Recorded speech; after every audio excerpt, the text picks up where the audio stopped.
चलिए खबरों की शुरुआत करते हैं। मध्य प्रदेश के पूर्व वन मंत्री और कांग्रेस विधायक उमंग सिंगार की महिला मित्र के सुसाइड के मामले में एक नया मोड़ सामने आ चुका है। उमंग सिंगार के महिला मित्र सोनिया भारद्वाज का कथित सुसाइड नोट सामने आया है और इस सुसाइड नोट में सोनिया ने उमंग सिंगार के गुस्से का जिक्र किया, साथ ही बेटे के लिए कुछ भी नहीं कर पाने का भी जिक्र था। सुसाइड नोट में सोनिया ने लिखा है कि मैं जो कुछ भी कर रही हूं अपनी मर्जी से कर रही हूं।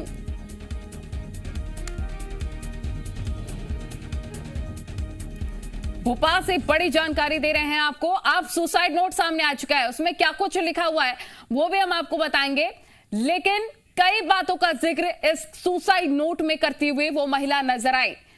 उसमें उमंग सिंगार के गुस्से का जिक्र था, उसमें अपने बेटे के लिए कुछ नहीं कर पाने का जिक्र था, उसमें एक तरह की लाचारी थी। सोनिया का कथित सुसाइड नोट आपको दिखाते हैं, क्या कुछ उसने लिखा है वो भी आप साफ तौर पर पढ़ सकते हैं। ये सुसाइड नोट सामने आ चुका है, महिला का ये कथित सुसाइड नोट है। अभी जांच चल रही है इस पूरे मामले में, हर एंगल से तफ्तीश की जा रही है। हो सकता है कि उमंग सिंगार की मुश्किलें बढ़ जाए। अब देखिए, ये तमाम बातें तो उसने लिखी हैं, लेकिन सीधे तौर पर वो उमंग सिंगार के गुस्से का भी जिक्र करते हुए नजर आई थी। क्या बातें चल रही थी, क्या किसी तरह की लड़ाई थी दोनों के बीच में, कब से बातचीत नहीं हो रही थी, क्या वजह रही जिसके चलते महिला ने एकाएक सुसाइड कर लिया। जैसा कि उमंग सिंगार भी कह रहे थे कि मैं हैरान हूं, परेशान हूं कि आखिर इतना बड़ा कदम कैसे उठा लिया। और महिला का बेटा भी यही कहता हुआ नजर आया कि आखिर मां ने सुसाइड क्यों किया, इसके बारे में कोई जानकारी नहीं है, लेकिन पूरे परिवार को रिश्ते के बारे में जानकारी थी कि दोनों शादी करने वाले थे। आकाश हमारे रिपोर्टर तमाम जानकारी के साथ लाइव जुड़ गए हैं भोपाल से। आकाश, अब ये सुसाइड नोट सामने आ चुका है, हर एंगल से हालांकि जांच की जा रही है, लेकिन उमंग सिंगार के गुस्से का जिक्र, अपने बेटे के लिए कुछ नहीं कर पाने का जिक्र करती हुई महिला नजर आई। बिल्कुल, ये महिला ने साफ तौर पर लिखा है कि मैं आपके जीवन में शामिल होना चाहती थी लेकिन नहीं हो पाई क्योंकि आपका गुस्सा बहुत ज़्यादा है। जो कोई इनके सामान को टच करती थी तो भी गुस्सा आता था। इसके बाद उन्होंने अपने बेटे के लिए सॉरी लिखा है कि मैं तुम्हारे लिए कुछ नहीं कर पाई।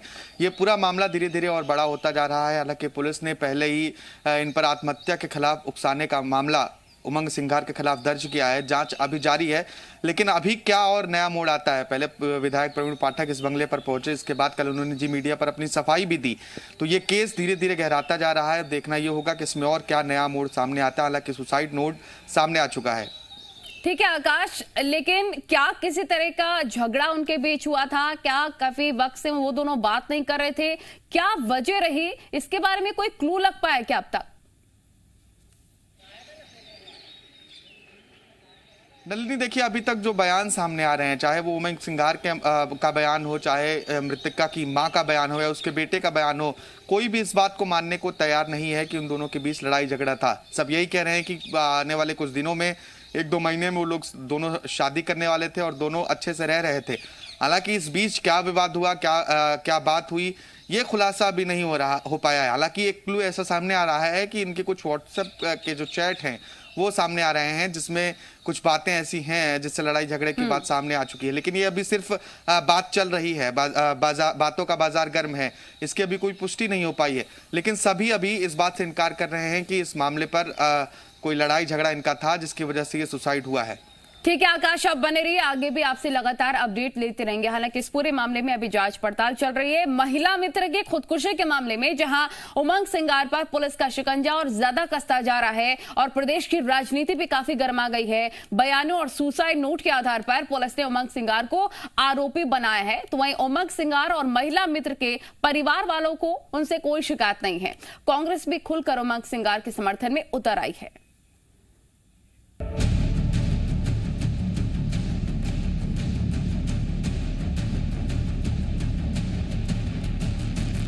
एक सुसाइड केस ने मध्य प्रदेश की राजनीति में उबाल ला दिया है। मामला पूर्व मंत्री उमंग सिंगार से जुड़ा है। ऐसे में पुलिस भी फूंक फूंक कर कदम रख रही है और सरकार भी कोई गलती नहीं करना चाहती। लेकिन जांच पर उठ रहे सवालों ने पूरे मामले को कटघरे में खड़ा कर दिया है। उमंग सिंगार ने सपने में भी नहीं सोचा होगा कि जिसके साथ घर बसाने का सपना देखा, उसकी ही मौत का आरोप उन पर लग जाएगा। भोपाल पुलिस ने उन पर आत्महत्या के लिए उकसाने का आरोप लगाया है। पुलिस के पास केस दर्ज करने के ठोस आधार भी हैं। पुलिस के अनुसार महिला के बेटे और नौकर ने उमंग सिंगार और सोनिया के बीच अनबन की बात कही थी, जबकि कहा जा रहा है कि महिला के सुसाइड नोट में भी दोनों की नोकझोंक का जिक्र था। वहीं पूरे मामले पर उमंग सिंघार ने चुप्पी तोड़ते हुए पुलिस के आरोपों को सिरे से दरकिनार कर दिया है। उमंग सिंघार का कहना है कि सोनिया भारद्वाज उनकी अच्छी दोस्त थीं और दोनों भविष्य में शादी कर घर बसाना चाहते थे। उन्होंने इस मामले में सरकार पर बेवजह परेशान करने का आरोप लगाया है। उनका कहना है कि इस मामले में बेवजह की राजनीति की जा रही है। चूंकि एक अच्छी मित्र थी, भविष्य में हम लोग दोनों परिवार मिलके शादी भी करने वाले थे। अब ऐसे में अचानक ये घटना आगे बढ़ा घटी, इस बात का मुझे दुख है। क्या कारण है? सरकार परेशान कर रही है उनके बेटे को, उनकी माँ को बार बार बयान करवा रही है। दो बार बयान ले लिए, दो बार वीडियोग्राफी करा ली। कोई आपके पास कोई आधार नहीं, सुसाइड में कुछ नहीं, फिर भी आप क्यों करना चाहते हैं? उमंग सिंघार के मुताबिक शनिवार को उनकी सोनिया भारद्वाज से आखिरी बार बात हुई थी, तब सब कुछ ठीक था। उन्होंने जांच पर पुलिस का पूरी तरह से सहयोग करने की बात कही है। वहीं मृतक सोनिया भारद्वाज के बेटे आर्यन का बयान भी उमंग सिंघार के पक्ष में है। आर्यन के मुताबिक उमंग सिंघार से रिश्ते के बारे में पूरे परिवार को मालूम था। उन्हें इस मामले में उमंग सिंघार से कोई शिकायत नहीं है, लेकिन उनकी मां ने सुसाइड क्यों किया है, इसकी वजह उन्हें मालूम नहीं है। मुझे कोई ऐसे नहीं, कुछ नहीं। तुम भी कोई जिम्मेदार नहीं मानते उमंग जी को? नहीं, अभी तो कोई जिम्मेदार नहीं मानते। मम्मी यहाँ आती रहती थी? हाँ, मम्मी यहीं रहते थे ज़्यादातर, अभी भी यहीं रुके हुए थे। ये उमंग जी की मित्र थी और शादी करने वाली थी? हाँ, उनका प्लान था शादी करने का, कुछ 1-2 महीने में, जैसा भी होता सिचुएशन के हिसाब से। आपको बताया था? हाँ, हम सबको सब पता। अब सवाल यह है कि जब सब कुछ ठीक था तो सोनिया भारद्वाज ने आखिर सुसाइड क्यों किया। हालांकि उमंग सिंघार पर केस दर्ज होने के बाद कांग्रेस भी पूर्व मंत्री के समर्थन में उतर आई है। कांग्रेस नेता डीजीपी से मिले और तथ्यों के आधार पर जांच की मांग की। कांग्रेस ने आरोप लगाया कि उमंग सिंघार के खिलाफ कार्रवाई सरकार के दबाव में की गई है। कांग्रेस नेता पीसी शर्मा ने कहा कि जब सोनिया भारद्वाज का बेटा कह चुका है कि उमंग सिंघार पर कोई शक नहीं, फिर भी कार्रवाई की गई। कहीं भी मेंशन नहीं हुआ है इनका नाम, उमंग सिंघार जी का, और कहीं भी उस महिला ने जो डाइंग डिक्लेरेशन है उसमें भी कई चीज़ें ये नहीं कही। इसलिए मैं समझता हूँ कि हम लोग आए थे डीजी साहब से कि इसको कैश किया जाए। उमंग सिंघार जी के मामले में पुलिस तथ्यों, साक्ष्यों और बयानों के आधार पर कार्रवाई कर रही है। और सबसे बड़ी बात है कि अगर कांग्रेस को कोई आपत्ति है तो न्यायालय जा सकती है। मामला हाई प्रोफाइल है, कांग्रेस के बड़े नेता से जुड़ा हुआ है। ऐसे में कौन झूठ बोल रहा है और सच क्या है, इस बात का फैसला तो जांच पूरी होने के बाद ही होगा। ब्यूरो रिपोर्ट, जी मीडिया। आगे बढ़ते हैं। भिंड में पुलिस ने एक फर्जी जज को गिरफ्तार कर लिया है। बताया जा रहा है कि दीपक भदौरिया नाम का शख्स स्वतंत्र नगर इलाके में एक मकान लेकर रह रहा था और खुद को जज भी बताता था। उसने अपने घर और कार पर भी जज की प्लेट लगा रखी थी। दीपक भदौरिया ने पुलिस को बताया है कि वो यूपी के कन्नौज का रहने वाला है। उसने 2013 में रानी दुर्गावती विश्वविद्यालय से लॉ किया था, जिसके बाद जज का एग्जाम दिया लेकिन फेल हो गया। ऐसे में वो फर्जी जज बन गया और अपने इलाके में रौब झाड़ता था। पुलिस को जब पूरे मामले की जानकारी मिली तो पहले भिंड के न्यायाधीशों की सूची मंगाई गई, जिसमें दीपक भदौरिया का नाम शामिल नहीं था। ऐसे में उसे गिरफ्तार कर लिया गया। वहीं पुलिस को शक है कि आरोपी ने भिंड और कन्नौज में केस सेटलमेंट के नाम पर धोखाधड़ी भी की होगी, जिसकी जांच की जा रही है।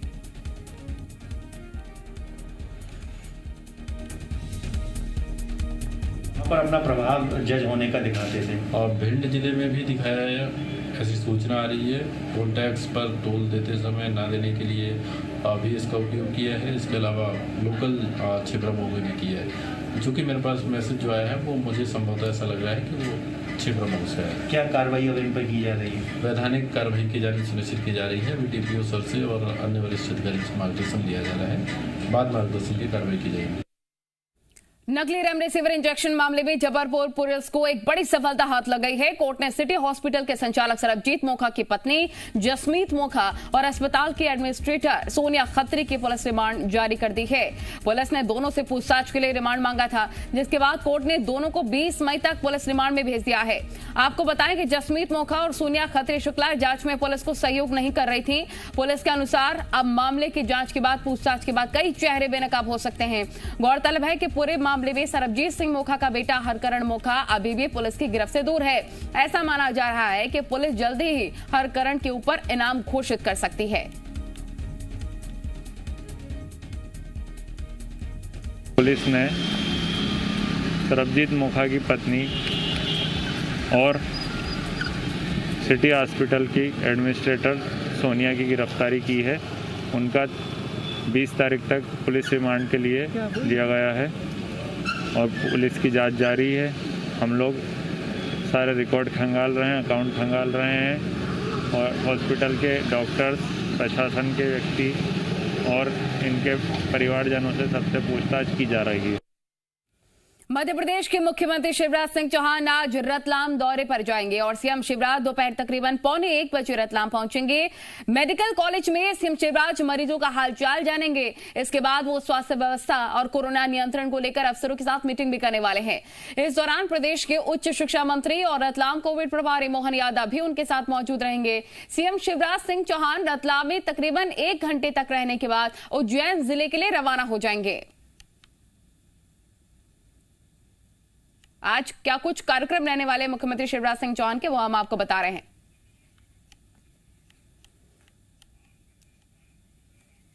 आकाश हमारे रिपोर्टर तमाम जानकारी के साथ लगातार बने हुए हैं। आकाश, रतलाम का अहम दौरा मुख्यमंत्री का बताया जा रहा है, किस तरह की तैयारियां चल रही है मुख्यमंत्री के आगमन को लेकर और क्या कुछ कार्यक्रम रहने वाले हैं?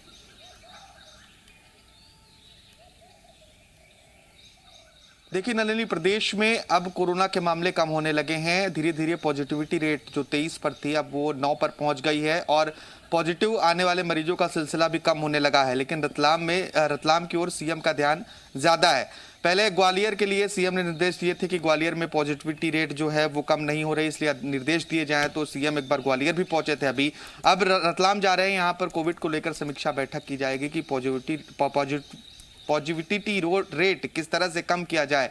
इसको लेकर अधिकारियों से बातचीत करेंगे और कोरोना के नियंत्रण के लिए क्या कुछ उपाय किए जा रहे हैं ये भी जानकारी सीएम शिवराज लेंगे। इसके बाद मेडिकल कॉलेज भी जाएंगे, वहां पर जो कोविड के इलाज है वो कैसे चल रहा है इसका जायजा लेंगे, मरीजों से बातचीत भी कर सकते हैं। अभी ये जानकारी सामने आ रही है। चूंकि अभी 2-4 दिन की बात की जाए नलिनी, तो प्रदेश में कोरोना के मामले तेजी से घटे हैं।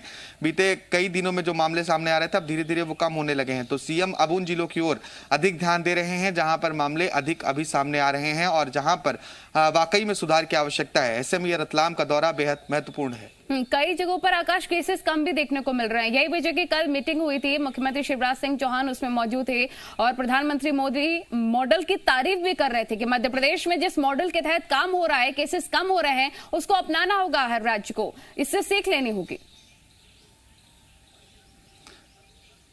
बिल्कुल नलिनी, मध्य प्रदेश में कई ऐसे जो जिले हैं वहां पर 4, 6, 8 केसेस आ रहे हैं। बुरहानपुर, अलीराजपुर और बहुत सारी जिलों में लोगों ने अपने आप जागरूकता दिखाई है। अपने गांव में कोरोना कर्फ्यू लगाया है, लॉकडाउन लगाया है, लोग घरों से नहीं निकल रहे हैं। तो जो आम जन की जागरूकता है वो भी बहुत महत्वपूर्ण भूमिका रखती है इस पूरे कोरोना को कम करने में। इसके बाद कोरोना कर्फ्यू जो लंबे समय से प्रदेश के अलग अलग जिलों में लगाया गया उसका भी असर देखने को मिल रहा है। खासकर भोपाल की बात की जाए तो भोपाल में भी कोरोना कर्फ्यू का असर देखने को मिला। जो केसेस 12 से 1500 प्रतिदिन आते थे अब वो घटकर 6 से 700 तक आ रहे हैं। तो निश्चित तौर पर कोरोना कर्फ्यू का असर देखने को मिला है। लोगों में जो जागरूकता गांवों में देखने को मिली, ग्रामीण इलाकों में जो लोगों ने खुद से जागरूकता लाई, उसका ये नतीजा है कि धीरे धीरे केस अब कम होने लगे हैं। ठीक है आकाश, बहुत शुक्रिया आपका तमाम जानकारी हम तक पहुंचाने के लिए।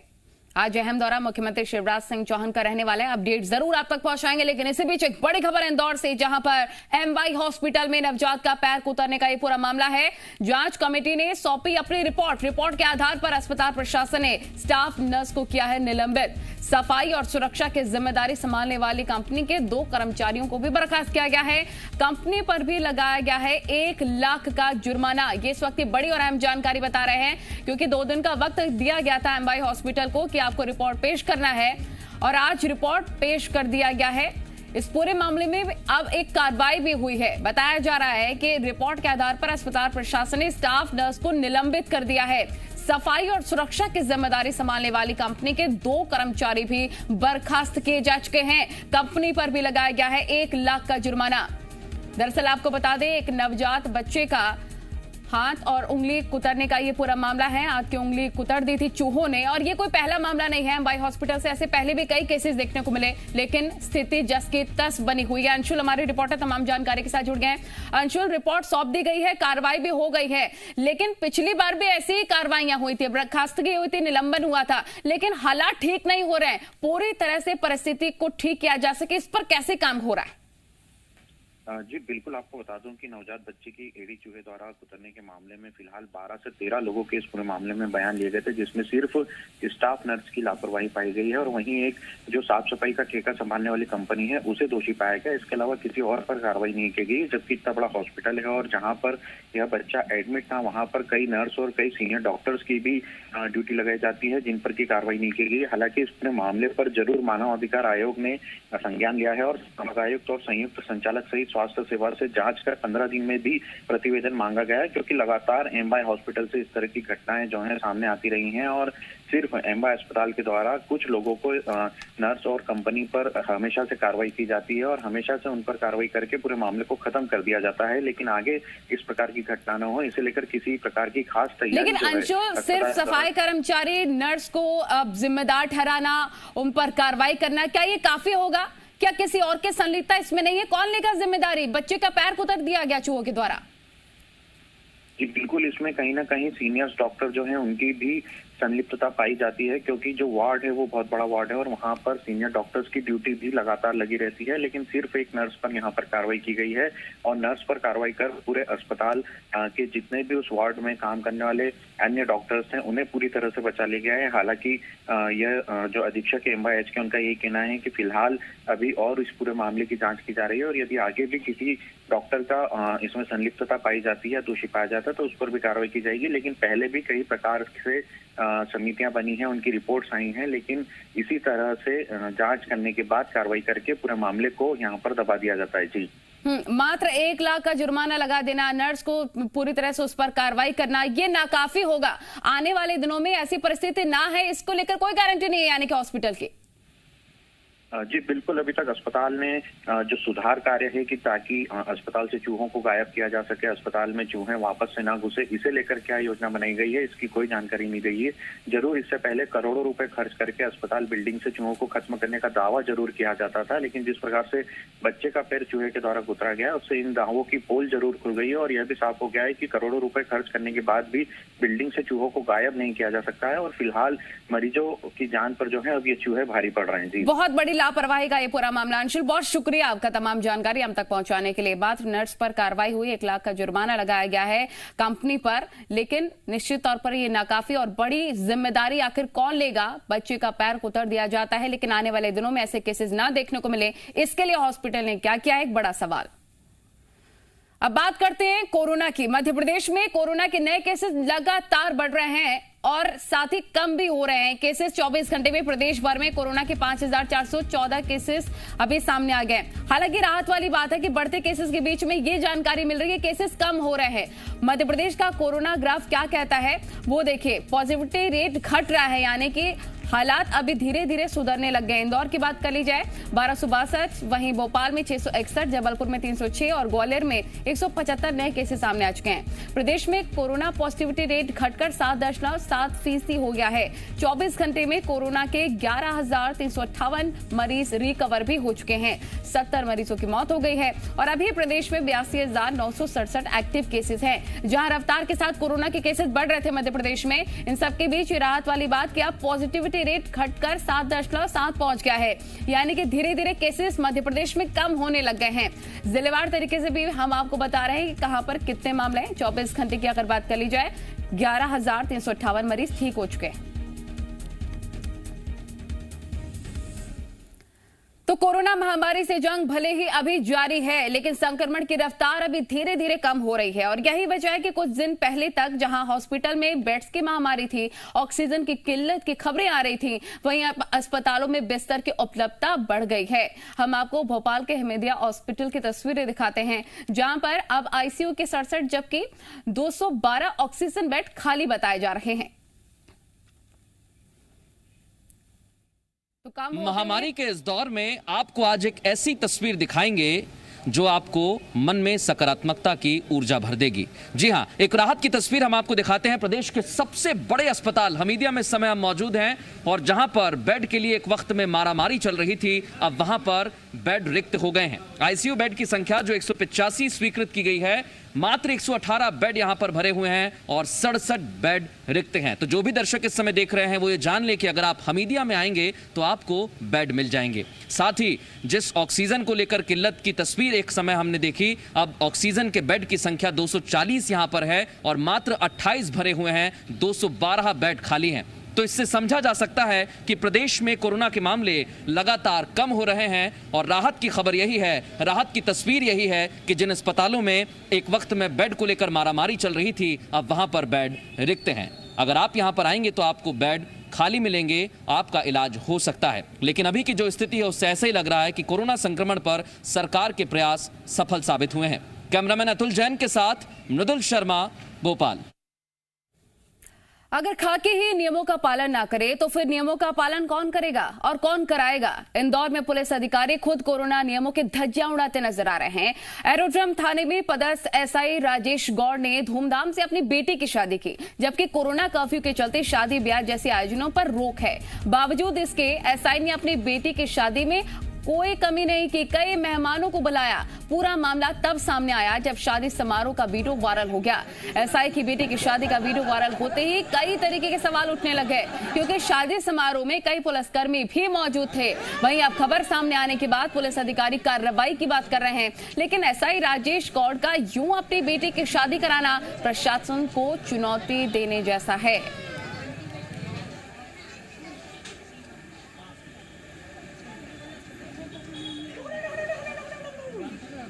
निश्चित तौर पर वीडियो की परीक्षण पूरा करेंगे। इसमें विधिवत थाना प्रभारी को बोला है, टीआई जो वहाँ एरोड्रम के हैं उनको बोला गया है कि इसमें विधिवत तथ्य निकालें, जांच करें और तथ्य के आधार पर विधिवत जो वैधानिक कार्रवाई बनती है वो कार्रवाई करें। कानून सबके लिए समान है, किसी को भी इसमें छोड़ा नहीं जाएगा।